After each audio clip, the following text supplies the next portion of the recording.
I was just a man having a chat with me.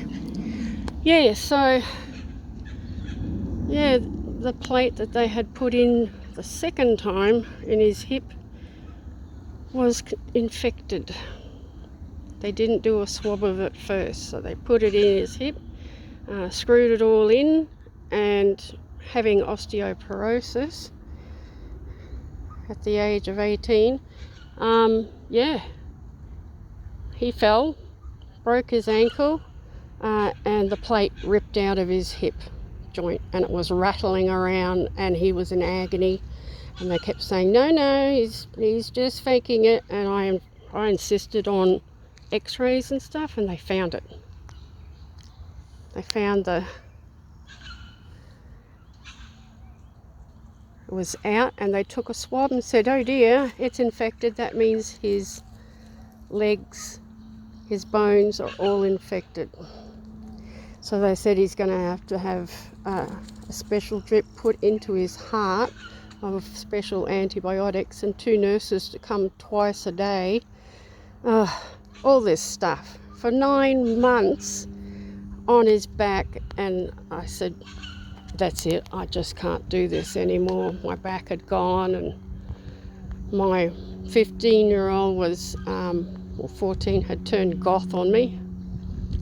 And yeah, he was suicidal and refusing to go to school, and, just wanted to die. He hated his life. And I said, we can't do this anymore. He's mentally disabled, autistic, epilepsy, 3 hip operations, God. No wonder I had high blood pressure and then later had strokes, and now I've got dementia. So please, if you have someone in your family that you're caring for, please consider the rest of the family and your own health. Don't leave it too far, don't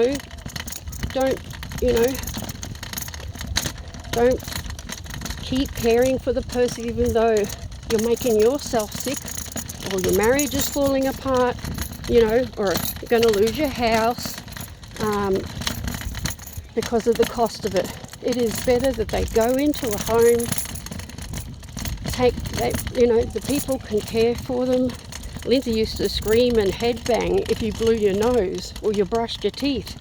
He saw you, or on TV, if he saw that, he was just screaming and headbanging and bleeding from his forehead. He's got a permanent lump on his forehead because of it, from doing that for years. Now I'm puffed out.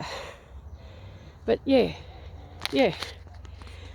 Consider everybody else, not just yourself, and you don't stay guilty forever. Be there for them, put them in a home. You can visit, you can take them out for the day. The carers are wonderful. If you're worried, stick a tiny little camera in there. If you can't make it to visit them, if you're sick with the flu or something, get an iPad and FaceTime them and say hello to them and talk to them there. You can show them things. You don't have to be there every day. And especially when it comes to dementia, when they're going backwards and they don't remember you, don't feel guilty. They are much better off. They are happy and content where they are if you get them in early enough before they become aggressive and, I hate you, you put me in here and I want to go home, and, they're stealing from me and they're abusing me, all these things they make up, or hallucinate about. So let the professionals look after them. I swear, now I'll be dead within 2 years because of my heart condition and my liver and everything, prior to totally losing it with the vascular dementia. And in doing so, I'll be gone, and my son Lindsay will be still alive, wondering, where's mummy? He's 35 now, mentally 5 or 6, and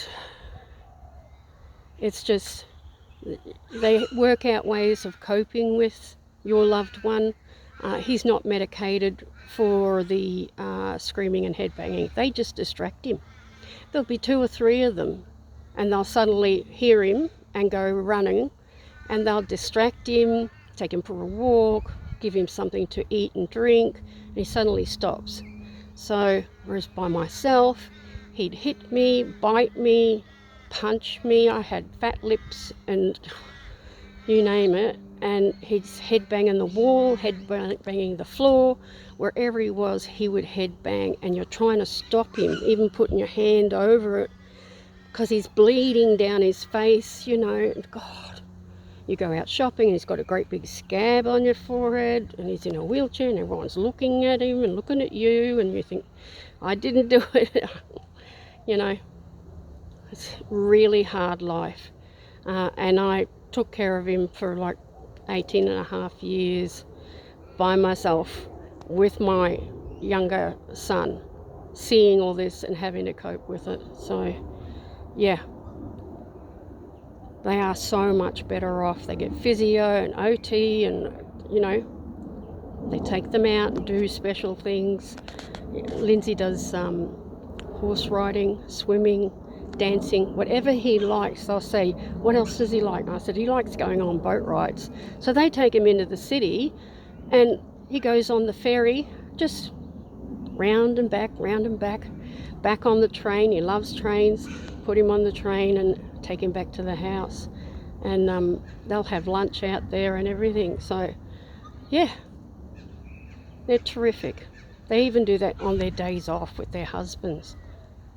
Amazing. Anyway, I've got to go and pick up my great-granddaughter. I'm just down the road from the school. Please take care of yourselves, right? And please subscribe so that I can get this content out to other people, so they understand what it's like to be a carer, or, you know, someone with dementia, whatever kind. If I can help in any way, ideas and so forth, yeah, do it. Take care, everybody.